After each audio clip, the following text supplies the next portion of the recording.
What's up, everybody? My name is Joe Brown, and this is Heresy Financial. As of today, I'm recording this on June 28th. Basel III is in effect, and gold is flat.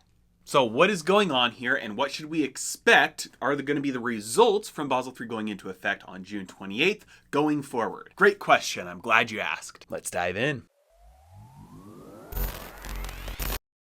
The precious metals markets and investors have been awaiting this day very patiently in anticipation that we'd finally start to see some free market price action as a result in the price of gold from Basel III. That is because as of today, it is partially in effect. Not entirely yet, but partially. And the reason why gold investors are excited about this is basically because of the rules that are being implemented now. And mainly, it basically means that European banks now have much more strict rules on how they treat gold on their balance sheets. And it mainly comes down to the difference between allocated gold and unallocated gold. As of now, allocated gold is treated as a tier 1 asset. That's basically the same as cash, as a no risk asset, no collateral or reserves required against it. On the other hand, unallocated gold is not going to be treated as a tier 1 asset. Unallocated gold is a tier 3 asset, which requires reserves held as collateral against it, 85% to be precise. Now, these rules have been implemented for a number of reasons. One of them is because unallocated gold is really a liability. It's not actually an asset. And here's why.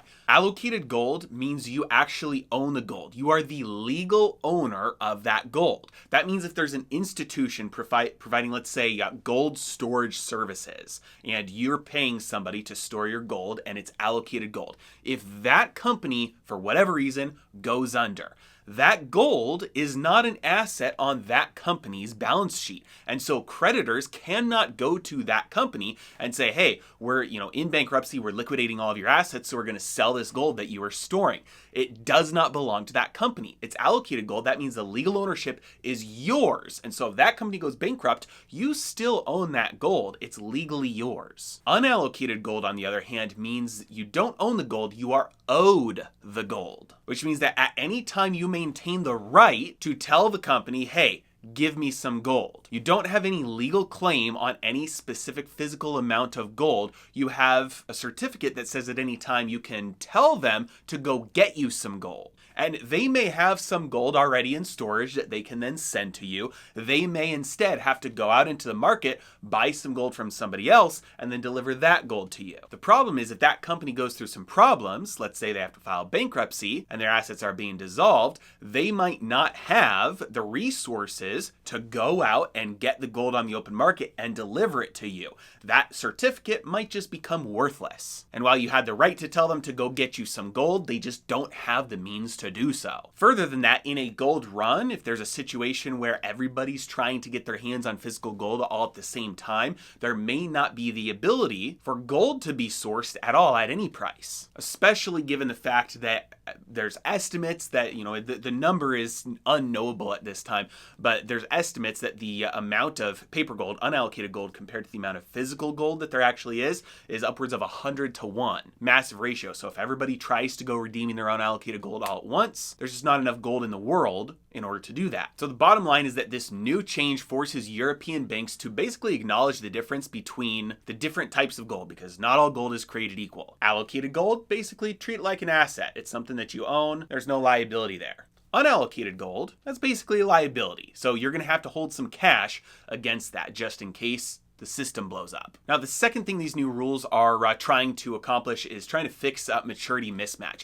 Basically, if you go to the bank and you deposit some of your dollars in the bank, those are called on demand. You can go back anytime and get those dollars back out. But the bank can turn around and take those dollars and loan them out to somebody in the form of, let's say, a 30-year mortgage. And then in this situation, if all the dollars the bank has taken on for on-demand deposits, they've lent out to things that they can't call. You can't just call up your homeowner and say, hey, you've got to pay me back the entire amount of the mortgage today because I've got depositors who are trying to withdraw their funds. It's not possible. That's maturity transformation. You're taking on-demand liabilities and putting them into long-term assets that are not callable in order to redeem those liabilities. And so that's another thing that these rules are trying to fix across the European banking system. Essentially, they're just trying to make it more stable, a little bit more robust, less vulnerable to systemic collapse. So with all of this in mind, why did it not have a bigger impact on the price price of gold? Well, it had just about the same effect that I expected it to have up to this point so far. And I've made a few videos about this already, so you can go back and check my work, but I expected that up until this point, the bullion banks would basically be prepping themselves. They'd be positioning themselves to be hurt the least possible by this change. And that's why I said July would probably be a good month for gold, not June. I expected some profits to be booked, a little bit of deleveraging going on, and that's exactly what we've seen so far.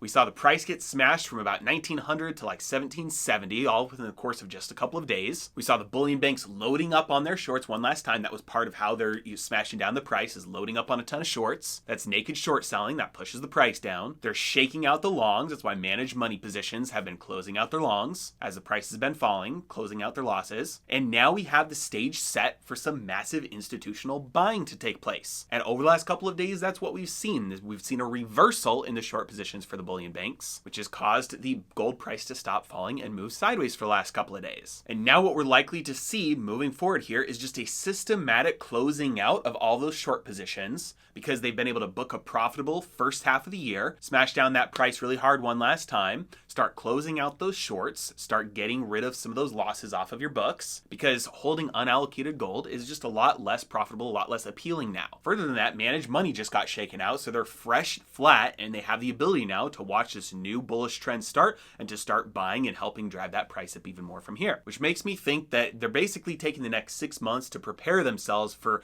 the final last step of implementation, which will happen in January of 2022, in 6 months from now. Now, coincidentally, this lines up pretty nicely with what the charts are telling us as well, with the technical aspect of this. If we take a look at the charts here, we can see that we rarely see gold get this oversold as it is right now. It didn't happen at all in 2019, and it's happened 3 times, only 3 times since then, and each time we've gotten an average rally of about $250 an ounce. Sometimes a little bit more than that, sometimes a little bit less than that. And that's marking from the point at which it became oversold to the point at which it became overbought. Now, the nice thing is that this is corresponding with another technical indicator, an upside down head and shoulders, which we don't have yet, but if we get a bounce back from right here of only $150, that confirms the upside down head and shoulders that we're seeing here, with the neckline at about 1920. Now, if that upside down head and shoulders it plays out to completion, that would take gold to 2100, which 2100 is right in line with the largest rally we've had in the last 3 years from the oversold territory up to the beginning of the overbought territory. Now, to play devil's advocate here, we also need to keep in mind that when something is oversold,